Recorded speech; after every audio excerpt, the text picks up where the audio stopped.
ഈശോ മിശിഹായ്ക്ക് സ്തുതിയായിരിക്കട്ടെ. പ്രിയ സഹോദര സഹോദരി, നിനക്ക് നല്ല ഒരു ദിവസം നേരുക. ജീവിതം മുഴുവൻ അനുഗ്രഹം നിറഞ്ഞതാട്ടെ. ഈശോ തൻ്റെ ശിഷ്യന്മാരോട് ഇപ്രകാരമാണ് പറഞ്ഞു വയ്ക്കുന്നത്. വിശുദ്ധ യോഹന്നാൻ അറിയിച്ച സുവിശേഷം 16-ാമത്തെ അധ്യായം 33-ാമത്തെ വാക്യത്തിൻ്റെ 2-ാമത്തെ ഭാഗം. ലോകത്തിൽ നിങ്ങൾക്ക് ഞെരുക്കമുണ്ടാകും, എങ്കിലും ധൈര്യമായിരിക്കുവിൻ, ഞാൻ ലോകത്തെ കീഴടക്കിയിരിക്കുന്നു.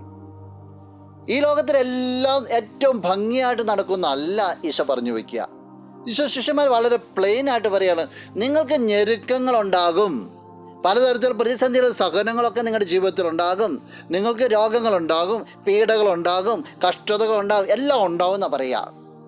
എന്നിട്ട് ഈശോ പറയുക, പക്ഷെ നിങ്ങൾ ധൈര്യമായിരിക്കുവിൻ. ഈ ഞെരുക്കങ്ങളിലൊന്നും തളരേണ്ട യാതൊരു ആവശ്യവുമില്ല, കാരണം ഞാൻ ലോകത്തെ കീഴ്പ്പെടുത്തിയവനാ. നിങ്ങൾ എൻ്റെ സ്വന്തമാണ്, എന്നോട് ചേർന്ന് നിൽക്കുന്നത്. അതുകൊണ്ട് ലോകത്തിലെ ഞെരുക്കങ്ങൾ ഓർത്ത് നിങ്ങൾ ഒരു രീതിയിലും പരിഭ്രമിക്കേണ്ട കാര്യമില്ല. ധൈര്യം സംഭരിക്കുക. ആ ധൈര്യം ജീവിതത്തെ അനുഭവിക്കാൻ പ്രിയ സഹോദര സഹോദരി നിനക്ക് സാധിക്കട്ടെ. നമുക്ക് പ്രാർത്ഥിക്കാം. കണ്ണുകളടച്ചെന്ന് കരങ്ങൾ കൂപ്പാം. നല്ലവനായ കർത്താവെ, നിന്നെ അങ്ങ് സ്തുതിക്കുന്നു, ആരാധിക്കുന്നു, മഹത്വപ്പെടുത്തുന്നു. ഈശോയെ, ഞെരുക്കങ്ങളുണ്ടായാലും ക്ലേശങ്ങളുണ്ടായാലും നിന്റെ ശക്തിയിൽ ആശ്രയിക്കുവാനായിട്ട്, നീ കൂടെയുണ്ടെന്നുള്ള ബോധ്യത്തിൽ വളരുവാനായിട്ട് ഈ വ്യക്തിയെ നീ സഹായിക്കണമേ.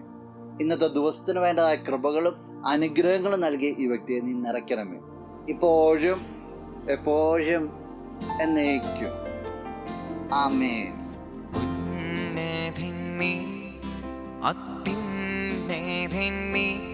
അങ്ങേ പോലൊരു ദൈവമില്ല,